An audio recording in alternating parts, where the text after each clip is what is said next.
أعوذ بالله من الشيطان الرجيم.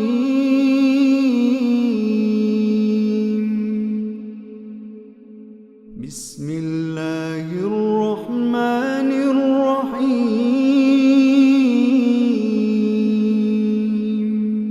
فلما فصل طالوت بالجنود، پھر جب طالوت لشکر کو لے کر چلے، قال ان اللہ مبتلیکم بنہر، تو انہوں نے فرمایا کہ بے شک اللہ تعالیٰ تمہیں ایک دریا پر آزمائے گا، فمن شرب منہ فلیس منی، تو جو کوئی اس دریا میں سے پیٹ بھر کر پانی پی لے گا تو اس کا مجھ سے کوئی تعلق نہیں رہے گا، ومن لم یطعمہ فإنہ منی الا من اقترف غرفۃ بیدہ، اور جو اس میں سے نہیں پیے گا سوائے چلو بھر پانی کے، جو ہاتھ میں یوں لے کر پی لے گلا تر کرنے کے لیے، ہونٹ تر کرنے کے لیے، تو وہ میرا ساتھی ہوگا۔ فشرب منہ الا قلیلا منہم، سوائے ان میں سے کچھ کے خوب پانی پیا۔ فلما جاوزہ هو والذین آمنوا معہ، تو جب وہ ان نے دریا پار کیا خود اور ان کے ساتھ ایمان والوں نے، قالو، جنہوں نے پیٹ بھر کر پانی پیا تھا، کہنے لگے لا طاقت لنا اليوم بجالوت، ہمارے اندر تو جالوت اور اس کے وجنودہ، اس کے لشکروں کی سے لڑنے کی طاقت نہیں ہے۔ قال الذین یظنون انہم ملاقو اللہ، لیکن وہ لوگ کہ جو یقین رکھتے تھے کہ انہوں نے اللہ سے ملاقات کرنی ہے، کہنے لگے کم من فئۃ قلیلۃ غلبت فئۃ کثیرۃ باذن اللہ، کتنے ہی چھوٹے گروہ بڑے گروہوں پر اللہ کے حکم سے غالب آئے، واللہ مع الصابرین، اور اللہ تعالیٰ صبر کرنے والوں کے ساتھ ہے۔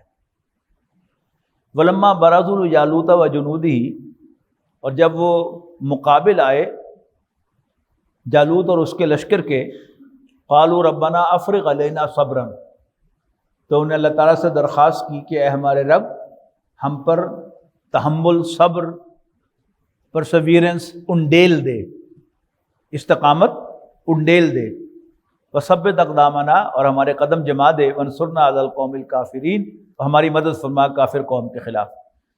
فہزموہم باذن اللہ، پس شکست دے دی انہوں نے کافروں کے لشکر کو اللہ کے حکم سے۔ وقتل داود جالوت، اسی فوج میں حضرت داؤد علیہ السلام بھی تھے ایک سپاہی کی حیثیت سے۔ یہ گوپیے کے بہت ماہر تھے، یعنی پتھر جو ہے اس کو رسی کے ساتھ باندھ کر گھما کر اس کو چھوڑتے تھے نشانے پر، یہ پرانا بمبارڈمنٹ کا طریقہ تھا۔ تو انہوں نے، یعنی وہ جو سامنے سے جالوت آیا تھا، اس نے سارا یعنی لوہے کا لباس پہنا ہوا تھا، میٹل کا، صرف اس کی آنکھیں جو تھیں وہ ننگی تھی، جس کے ذریعے سے وہ دیکھ رہا تھا۔ باقی تو منہ کو بھی انڈائریکٹ کیا جا سکتا ہے، ناک کو بھی انڈائریکٹ کیا جا سکتا ہے، کان کو بھی انڈائریکٹ کیا جا سکتا ہے کہ ان کا سوراخ بھی ہو کان کا، لیکن اوپر ایک کور ہو، لیکن آنکھوں کو تو براہ راست دیکھنا ہوتا ہے۔ تو حضرت داؤد علیہ السلام نے وہ پتھر گھما کر اس کی آنکھ کا نشانہ بنایا اور پتھر مارا کہ جو اس کی آنکھ پھوڑتا ہوا اس کے دماغ میں گھس گیا اور وہیں پر وہ ڈھیر ہو گیا۔ وقتل داود جالوت، اور داود نے علیہ السلام جالوت کو قتل کر دیا۔ وآتى اللہ الملک والحکمت، اور ہم نے داود کو بادشاہت بھی عطا کی، دانائی بھی، وعلمہ مما یشاء، اور جو چاہا ان کو سکھایا۔ ذرا بختر کے یہ جو آرمڈ کوٹ ہوتا ہے، اس کے بانی بھی حضرت داؤد علیہ السلام۔ ولولا دفع اللہ الناس بعضهم ببعض، اور اگر نہ ہٹاتا رہتا اللہ انسانوں کے ایک گروہ کو دوسرے گروہ سے، لفسدت الارض، تو نظام بگڑ جاتا، زمین پر فساد برپا ہو جاتا۔ ولکن اللہ ذو فضل علی العالمین، حقیقت یہ ہے کہ اللہ تعالیٰ تمام جہانوں پر بڑا فضل فرمانے والا ہے۔ تلک آیات اللہ نتلوها علیک بالحق، یہ اللہ کی نشانیاں ہیں جو ہم اے نبی آپ کے سامنے تلاوت کر رہے ہیں حق کے ساتھ، ٹھیک ٹھیک۔ وَإِنَّكَ لَمِنَ الْمُرْسَلِينَ، یقیناً آپ پیغمبروں میں سے ہیں۔ تِلْكَ الرُّسُلُ فَضَّلْنَا بَعْضَهُمْ عَلَى بَعْضٍ، یہ سب پیغمبر ہیں، رسول ہیں جن کو ہم نے ایک دوسرے پر فضیلت دی ہے۔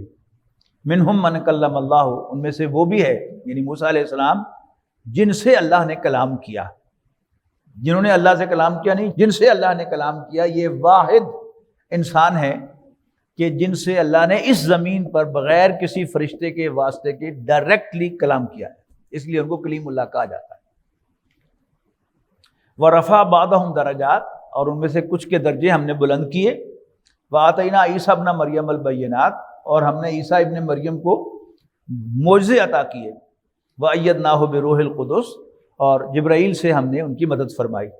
وَلَوْ شَاءَ اللَّهُ مَا اقْتَتَلَ الَّذِينَ مِن بَعْدِ مَا جَاءَتْهُمُ الْبَیِّنَاتُ، اور اگر اللہ چاہتا تو ان کے بعد لوگ آپس میں نہ لڑتے، اس کے بعد کہ ان کے پاس واضح نشانیاں آ چکی تھیں۔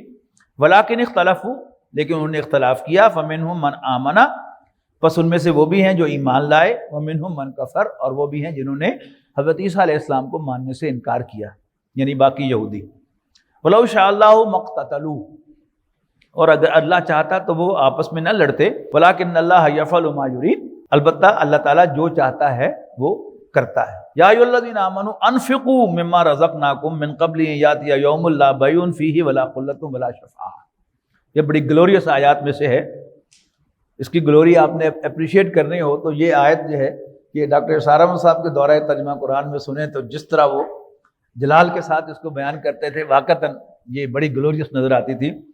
یا ایھا الذین انفقوا مما رزقناکم من قبل ان یأتی یوم، اے ایمان والو خرچ کرو اس میں سے جو کچھ ہم نے تمہیں عطا کیا ہے، اس سے قبل کہ وہ دن آ جائے جس میں نہ کوئی خرید و فروخت ہوگی، نہ کوئی دوستی کام آئے گی، اور نہ کوئی سفارش کام دے گی۔ والکافرون هم الظالمون، اور کافر ہی ظلم کر رہے ہیں۔ اللہ لا الہ الا ہو، نبی کریم صلی اللہ علیہ وسلم نے آیت الکرسی کو قرآن مجید کی آیات کی سردار قرار دیا ہے۔ اب وہ شروع ہو رہی ہے اللہ لا الہ الا ہو، اللہ ہی وہ ہستی ہے کہ جس کے سوا کوئی عبادت کے لائق نہیں ہے۔ الحی القیوم، وہ از خود زندہ ہے، کسی نے اس کو زندگی عطا نہیں کی۔ الحی، وہ زندہ ہے، زندہ جاوید ہے۔ القیوم، باقی ہر چیز کو تھامے ہوئے ہے۔ لا تاخذہ سنۃ ولا نوم، نہ تو اس کو اونگ پکڑتی ہے، اس پر غالب آتی ہے، اور نہ ہی اسے نیند آتی ہے۔ یہ نیند اور اونگ یہ کیا ہے؟ یہ ہم پر غلبہ پا لیتی ہیں، تو اس کو نفی کی گئی ہے کہ نہ اس کو اونگ اوورٹیک کر سکتی ہے، غالب ہو سکتی ہے، اور نہ اسے نیند آتی ہے۔ مقتادہ ترجمے میں لہو ما فی السماوات و ما فی الارض، آسمانوں اور زمین میں جو کچھ ہے اسی کا ہے۔ یہ السماوات والارض یہ قرآن مجید کا محاورہ ہے، یاد رکھیے گا، کائنات کے لیے۔ لہو ما فی السماوات و ما فی الارض، آسمانوں اور زمین میں جو کچھ ہے اسی کا ہے۔ من ذا الذی یشفع عندہ الا باذنہ، کون ہے جو اس کے سامنے سفارش کرے مگر اس کی اجازت سے۔ یعلم ما بین ایدیہم وما خلفہم، وہ جانتا ہے جو ان کے سامنے ہے، وما خلفہم، اور جو ان کے پیچھے ہے۔ ولا یحیطون بشیء من علمہ الا بما شاء، اور وہ اللہ کے علم میں سے کسی کا احاطہ نہیں کر سکتے مگر جو اللہ چاہے۔ یہاں نوٹ کیجئے گا کہ اس سے پہلی آیت میں نفی کی گئی ہے کہ جس دن نہ کوئی سفارش کام دے گی، نہ کوئی خرید و فروخت ہوگی، اور نہ ہی کوئی دوستی کام آئے گی۔ لیکن آیت الکرسی کو غور سے آپ پڑھیں گے تو یہاں سفارش کا اس بات ہے دو کنڈیشنز کے ساتھ۔ وہ کنڈیشنز کیا ہیں؟ اس کی اجازت سے ہوگی، اور سورۃ نبا میں فرمایا گیا کہ وہ صحیح ہوگی۔ سفارش دو طرح کی ہوتی ہے، ایک وہ سفارش ہوتی ہے کہ جس میں سفارش کرنے والا متعلقہ افسر پر حاوی ہوتا ہے۔ مثلا کسی جج کو اس کی والدہ کہتی ہے کہ بیٹا یہ جو آج تم کیس سن رہے ہو اس میں جو ملزم ہے اس کی والدہ نے ہماری بڑی خدمت کی ہوئی ہے، لہذا اس کو پھانسی کی سزا نہیں دینی۔ اب والدہ ہے نا، وہ کہہ رہی ہے، اس کا ایک ویٹیج ہے والدہ ہونے کی حیثیت سے۔ دوسری سفارش کیا ہوتی ہے کہ کوئی سفارش کرنے والا وہ متعلقہ افسر کے پاس جاتا ہے اور کہتا ہے کہ جی آپ کی فائل جو آپ کو بتا رہی ہے وہ درست نہیں ہے، میں چشم دید گواہ ہوں کہ معاملہ یوں نہیں یوں ہوا۔ پہلی بات تو یہ فرمائی کہ اللہ تعالیٰ کی اجازت کے بغیر کوئی سفارش نہیں کر سکتا۔ اگر آپ کا سفارشی کسی افسر کے پاس جائے اور 2 گھنٹے اس کو اندر دفتر میں جانے ہی نہ دیا جائے تو آپ کو اندازہ ہو جاتا ہے کہ آپ کا سفارشی ہولا ہے۔ اور اگر آپ کا سفارش کرنے والا سیدھا دروازہ کھولے اور انٹر ہو جائے تو آپ کو امید ہوتی ہے کہ گل بن گئی. تو یہاں نفی کس بات کی ہے کہ من ذا الذی یشفع عندہ الا باذنہ، کون ہے جو اللہ کی اجازت کے بغیر سفارش کرے گا. اور پھر ایسی کوئی سفارش کہ وہ اللہ تعالیٰ کو بتائے کہ فرشتوں نے جو رپورٹ تیار کی ہے وہ غلط ہے، میں صحیح بتا رہا ہوں، اس کی حیثیت کیا ہے؟ اللہ تعالیٰ تو جو کچھ سامنے ہے اس کو بھی جانتا ہے، جو اس کے پیچھے ہے وہ بھی جانتا ہے. انسان تو صرف سامنے والے کو دیکھ رہا ہے، پیچھے والے کو نہیں دیکھ رہا. تو یہ دو کنڈیشنز جو ہیں وہ لگا دی گئی ہیں. وسیع کرسیہ السماوات والارض، اللہ تعالیٰ کی کرسی، اللہ تعالیٰ کی حکومت، اللہ تعالیٰ کا تخت، اللہ تعالیٰ کی سورینٹی آسمانوں اور زمین پر حاوی ہے. ولا یؤودہ حفظہما، اور آسمانوں اور زمین کو تھامنا اس کو نہیں تھکاتا. وہو العلی العظیم، اور وہ بلند و برتر ہے اور عظمت والا ہے. ہی is high, he is the great. لا اکراہ فی الدین، دین میں کوئی سختی نہیں ہے. دین میں کسی شخص کو اسلام لانے کے لیے مجبور نہیں کیا جا سکتا، لیکن اللہ تعالیٰ کے احکام کی امپلیمنٹیشن جو وہ سختی سے ہوگی. ہر شخص کو اختیار ہوگا، اگر وہ مسلمان نہیں ہونا چاہتا تو نہ رہے، ذمہ ہو جائے، اپنی سیکیورٹی پرچیز کر لے، اس کا فدیہ ادا کرے. لیکن وہ فرسٹ سٹیزن تبھی بنے گا اسلامی ریاست کا اگر وہ اسلام قبول کرے گا، ورنہ وہ ذمہ ہوگا، وہ اسلامی ریاست کے ذمے ہوگا اور اس کی پیمنٹ وہ کرے گا. لا اکراہ فی الدین، دین میں کوئی اکراہ نہیں، کوئی زبردستی نہیں.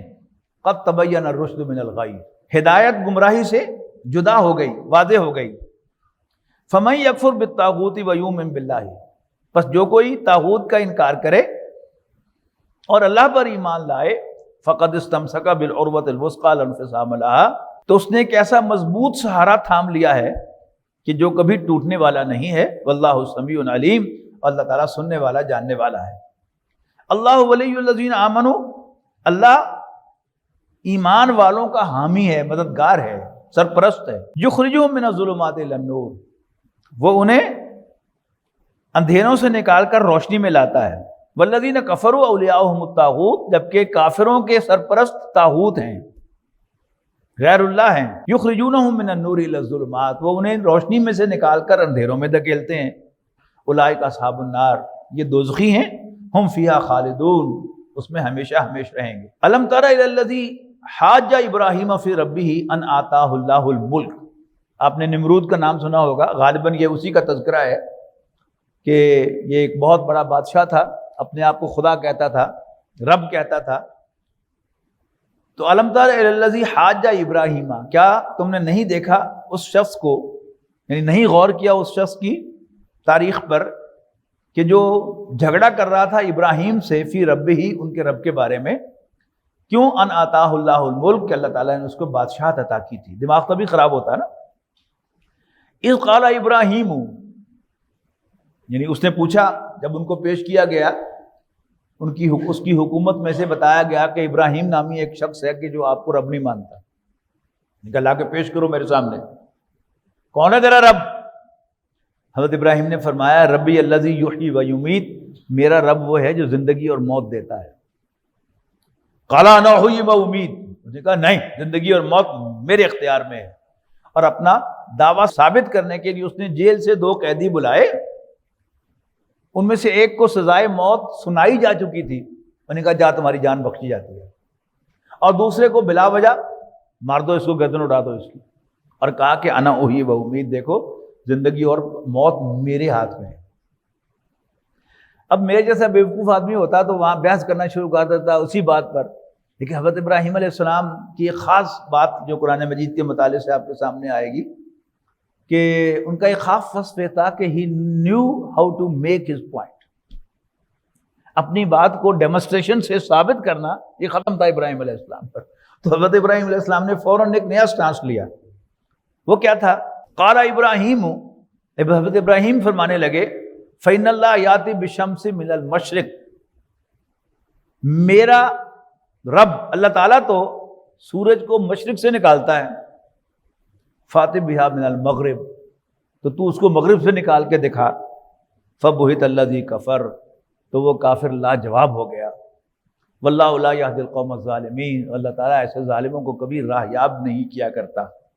او کالذی مر علی قریۃ وہی خاویۃ علی عروشها، یہ وہ جو کہا تھا الم ترى، کیا تم نے نہیں دیکھا، تم نے نہیں پڑھا، تم نے نہیں جانا، اور اس شخص کے بارے میں جو مر علی قریۃ، ایک بستی کے پاس سے گزرا، وہی خاویۃ علی عروشها، جبکہ وہ اپنی چھتوں پر گری پڑی تھی۔ یہ بستی فلسطین کی بستی تھی، اور یہ شخص جو تھے یہ حضرت عزیر علیہ السلام تھے۔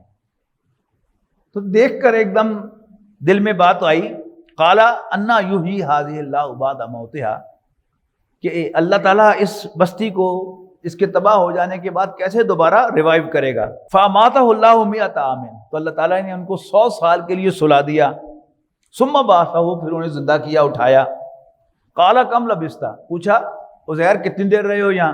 قال لبثت یوما او بعض یوم، تو نے کہا کہ ایک دن یا دن کا بھی کچھ حصہ، دن کا کوئی پہر۔ قال بل لبثت 100 عام، اللہ تعالیٰ نے فرمایا کہ نہیں 100 سال سوئے رہے ہو تم۔ فانظر الی طعامک، اب کنٹراسٹ نشانیوں کو دکھایا۔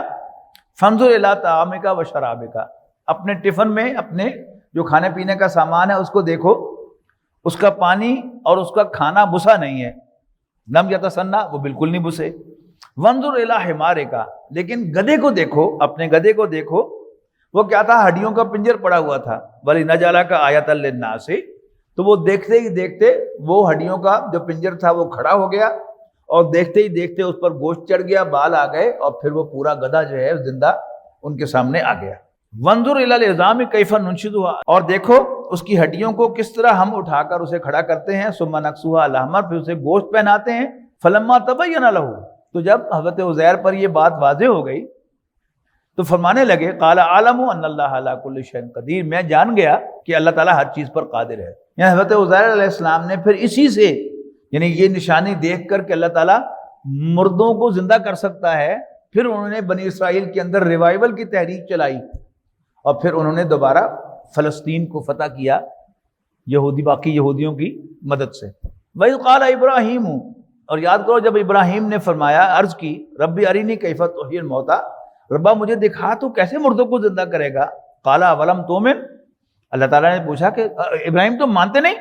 قال بلا، اللہ میں ضرور مانتا ہوں، ولکن لیطمئن قلبی، لیکن میں ذرا دل کے اطمینان کے لیے یہ سوال کر رہا ہوں۔ قال فخذ اربعۃ من الطیر، تو اللہ تعالیٰ نے فرمایا کہ 4 پرندے لو، فصرہن الیک، انہیں اپنے ساتھ مانوس کرو، ثم اجعل علی کل جبل منہن جزءا، یعنی مانوس کرنا دونوں اعتبارات سے، کہ وہ تم سے مانوس ہوں کہ تو ان کا مالک ہے، اور تجھے پتا ہو کہ یہ فلانا پرندہ ہے، یہ فلانا پرندہ ہے، یہ فلانا پرندہ۔ یعنی جب عام لوگ دیکھیں گے، کبوتروں کو مثال میں دیتا ہوں، تو سارے کبوتر ایک ہی جیسے ہیں، لیکن جو کبوتروں کا مالک ہے اس کو پتا ہے کہ یہ فلاں ہے، اور نام بھی رکھے ہوئے ہوتے ہیں، پہچان بھی ہوتی ہے، یہ فلانا ہے، یہ فلانا ہے، یہ فلانا ہے، یہ فلانا ہے، تو ذرا ان سے انس حاصل کر لو۔ ثم اجعل علی کل جبل منہن جزءا، اور پھر ان کا ایک ایک ٹکڑا، یعنی اختصار سے کام لیا گیا ہے، مختلف پہاڑوں کے اوپر رکھ دو، یعنی ان سب کو ذبح کرو اور ان کا گوشت آپس میں ملا جلا کر 4 حصے کر کے، ایک حصہ ادھر، ایک ادھر، ایک ادھر، ایک ادھر رکھو۔ ثم ادعوہن، پھر ان کو بلاؤ، یاتینک سعیا، وہ بھاگتے ہوئے تمہارے پاس آ جائیں گے۔ اب جو ہمارے دانشور حضرات ہیں، خاص طور پر جو حدیث کے منکر ہیں، وہ اس کی تعویل کرتے ہیں کہ جی پرندوں کو سدا لو اور پھر بلاؤ تمہارے پاس آ جائیں گے، یہ کیا خاص بات ہے جسے قرآن مجید میں بیان کیا جاتا ہے؟ ہمارے سارے کبوتر باز جو ہیں وہ دن میں کئی دفعہ یہ کام کرتے ہیں، تو there is nothing special کہ اس کو یہاں پر بیان کیا جائے۔ باقی جو احادیث میں تفصیل آئی ہے کہ ان کو ذبح کر کے ان کا وہ قیمہ بنا کر ملا کر 4 حصے کیے جائیں تبھی وہ اللہ تعالیٰ کی نشانی بنتی ہے، تو ورنہ تو نشانی بنتی نہیں۔ تو حضرت ابراہیم علیہ السلام نے وہ کیا، اور پھر آواز دی، یعنی جو بھی انہوں نے ان کے نام رکھے تھے ان کے نام سے پکارا، تو وہ 4 پرندے بن کر دوبارہ حضرت ابراہیم کی طرف اڑ کر آئے۔ وَعْلَمْ أَنَّ اللَّهَ عَزِيزٌ حَكِيمٌ، اور جان لو کہ اللہ تعالیٰ بالادست حکمت والا ہے۔ مَثَلُ الَّذِينَ يُنْفِقُونَ أَمْوَالَهُمْ فِي سَبِيلِ اللَّهِ، اللہ تعالیٰ کے راستے میں خرچ کرنا، یہ قرآن مجید کے عام مضامین میں سے ہے۔ زکوٰۃ کا ذکر قرآن مجید میں کئی مرتبہ ہے، لیکن قرآن مجید کا کلائمیکس اللہ کے راستے میں خرچ کرنے کے موضوع پر وہ یہ آیات ہیں جو آگے آ رہی ہیں. مثل الذین ینفقون اموالہم فی سبیل اللہ، ان لوگوں کی مثال جو اللہ کے راستے میں خرچ کرتے ہیں، کمثل حبۃ انبتت سبع سنابل فی کل سنبلۃ مئۃ حبہ، تو ان کی مثال ایسے ہے کہ جیسے ایک دانہ اگائے 7 چھلیاں، اور پھر ہر چھلی میں 100 دانے ہوں، تو کتنے ہو گئے؟ یعنی ایک دانے سے 700 دانے بن گئے. یعنی اگر تم مال خرچ کرو گے، جتنا خلوص تمہارے اس خرچ کرنے میں ہوگا تو اللہ تعالیٰ تمہیں 1 کے 700 بھی دے سکتا ہے، اور ایون مور. واللہ یضاعف لمن یشاء، اللہ تعالیٰ جس کے لیے چاہتا ہے بڑھاتا ہے، ملٹیپلائی کرتا ہے. واللہ واسع علیم، اور اللہ تعالیٰ وسعت والا، جاننے والا ہے. الذین ینفقون اموالہم فی سبیل اللہ، جو لوگ اللہ کے راستے میں خرچ کرتے ہیں، ثم لا یتبعون ما انفقوا منا ولا اذى، اور پھر اللہ کے راستے میں دیے ہوئے کو ضائع نہیں کرتے، اس کو باطل نہیں کرتے، اذیت پہنچا کر اور احسان جتلا کر. کسی کو دیا، اگر اللہ کے لیے دیا ہے تو پھر ہمیں اس پر کوئی احسان جتلانے کا بھی حق نہیں، اور پھر اسے اذیت دینا، یہ کیا ہے؟ تذلیل کرنا کسی کی، یعنی عزت کے ساتھ دینا، رسپیکٹ کے ساتھ دینا، اس کی عزت نفس کو مجروح کیے بغیر دینا، یہ ضروری ہے. اس کی انسلٹ نہیں کی جا سکتی اور اس پر احسان نہیں جتلایا جا سکتا. لا یتبعون ما انفقوا منا ولا اذى، اور پھر نہیں جتاتے خرچ کرنے کے بعد کوئی احسان، اور نہ ہی ستاتے ہیں اس کو اس کی بنیاد پر. لہم اجرہم عند ربہم، تو ان کا اجر ان کے رب کے پاس محفوظ ہے. ولا خوف علیہم ولا هم یحزنون، اور نہ تو انہیں کوئی خوف ہوگا مستقبل کا، اور نہ ہی انہیں کبھی ریگریٹ ہوگا، افسوس ہوگا اور غم ہوگا کہ یہ کام کیوں کیا، اللہ کے راستے میں کیوں خرچ کر دیا. یہ کیفیت کب آتی ہے؟ کہ جب انسان اللہ کے راستے میں کوئی نیکی کرتا ہے، پھر خود تنگی آ جاتی ہے تو پھر ریگریٹ کرتا ہے، اوہو ایویں دے بیٹھا ہے، آج تو میں نے آپ لوڑ سی ہوتی. قول معروف و مغفرۃ خیر من صدقۃ یتبعها اذی، میٹھا بول. کوئی مانگنے والا آیا یا کوئی غریب آدمی آیا، اس کو اذیت دے کر دینے کی بجائے اور احسان جتلا کر دینے کی بجائے بہتر ہے کہ اچھے الفاظ میں اس سے معذرت کر لو. قول معروف، بھلی بات اور معافی مانگ لینا. یہ ہمارے بڑوں کا دستور رہا ہے. کوئی مانگنے والا آتا تھا تو اسے کیا کہتے تھے؟ بابا معاف کرو، بی بی معاف کرو، بھائی معاف کرو، یعنی تمہارا مجھ پر حق تھا لیکن ہم سوری کہ میں تمہیں نہیں دے رہا، مجھے معاف کر دو. اب کیا کہتے ہیں؟ اللہ بھلا کرے.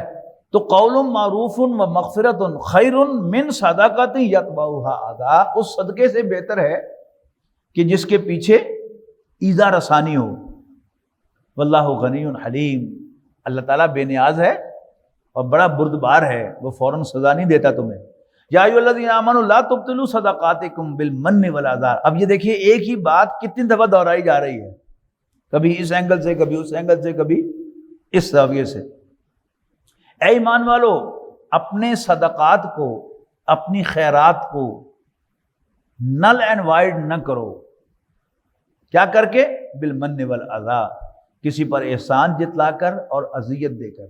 کالذی ینفق مالہ رئاء الناس، اس شخص کی مانند کہ جو اپنا مال خرچ کرتا ہے لوگوں کو دکھانے کے لیے. ولا یؤمن باللہ والیوم الآخر، اور اللہ اور آخرت پر ایمان نہیں رکھتا. فمثلہ کمثل صفوان علیہ تراب، اس کی مثال ایسے ہے کہ جیسے کوئی پتھر ہو، چٹان ہو، پہاڑی ہو، اس پر تھوڑی سی مٹی ہو اور اس میں کوئی وہ بیج بو دے، کوئی فصل لگا دے.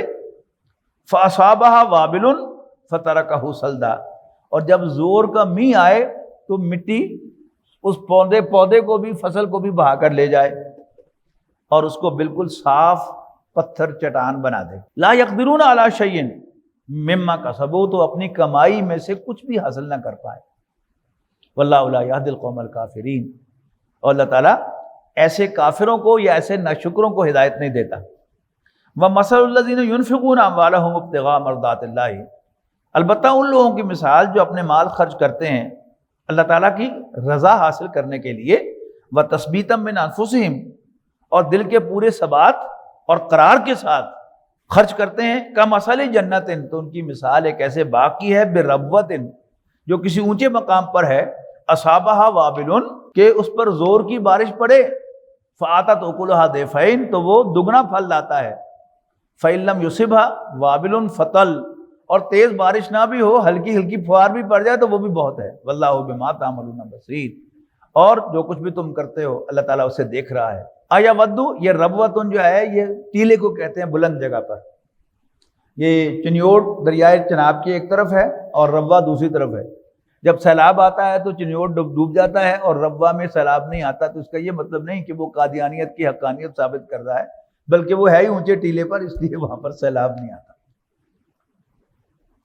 اَیَوَدُّ أَحَدُكُمْ أَن تَكُونَ لَهُ جَنَّةٌ مِّن نَخِیلٍ، کیا تم میں سے کوئی شخص چاہتا ہے کہ اس کا کوئی باغ ہو کھجوروں کا، وَأَعْنَابٍ، اور انگوروں کا، تجری من تحت الانہار، ہو جس کے نیچے نہریں بہتی ہوں، لہو فیہا من کل الثمرات، اور اسے ہر قسم کے پھل آتے ہوں، وَأَصَابَهُ الْكِبَرُ، اور اس پر بڑھاپا آ گیا ہو، وَلَهُ ذُرِّيَّةٌ ضُعَافٌ، اور اس کے کمزور ناتواں بچے ہوں، فَأَصَابَهَا إِعْصَارٌ فِيهِ نَارٌ فَاحْتَرَقَتْ، پھر آ پڑے باغ پر ایک بگولا آگ کا بھرا ہوا اور وہ جل کر راکھ ہو جائے۔ کذالک یبین اللہ لکم الآیات، یوں اللہ تعالیٰ اپنی نشانیوں کو واضح کرتا ہے، لعلکم تتفکرون، تاکہ تم غور و فکر کیا کرو۔